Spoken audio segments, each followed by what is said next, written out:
So I seem to be hearing about growth hormones all over the place now, to the point where they're almost ubiquitous, when it seems like just a few years ago they were the world's best kept secret almost. Why do you think there's a reason for this sudden incredible rise in popularity?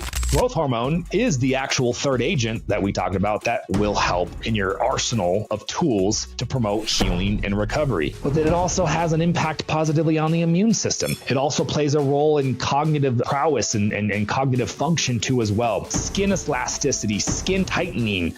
I want to get into your personal experience with growth hormone peptides, when you started, whether you did it right or wrong, what happened, what type of results. Of course, now I'm sure it's vastly different. And then, of course, patient results. Getting into the mechanisms of action and what's happening inside of the body with these growth hormone secretagogues and what makes them different from the exogenous GH that we talked about already. What does growth hormone do? So growth hormone has a large pool of different mechanisms that it sort of plays its hand in. And this is why they've always called it the fountain of youth, because look at all the various things it does. It enhances muscular growth. Muscle mass and protein intake seems to be the new kid on the block, and rightfully so. I want to really drive this home. A lot of supplements are going to talk about aiding muscle mass, but what makes growth hormone different?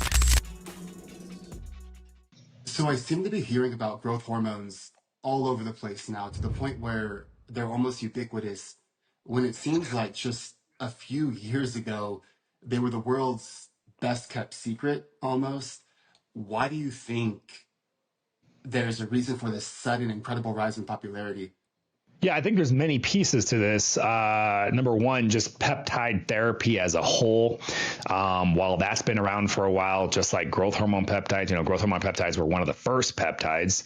Really, we have to thank the bodybuilders for self-experimentation with themselves. But yeah, I think one big piece of growth hormone peptide popularity is just the fact that peptide therapy as a whole is really starting to move, and people are really starting to recognize, despite adequate human data for us to feel like we can say and claim that they're very safe and efficacious, even though we know peptide therapy is extremely safe.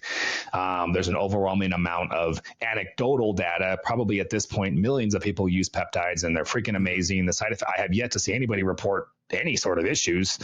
But growth hormone peptide, in addition to just the explosion with regular peptides, you have to remember, like, growth hormone itself is, we've always called it the fountain of youth, right? Mm-hmm.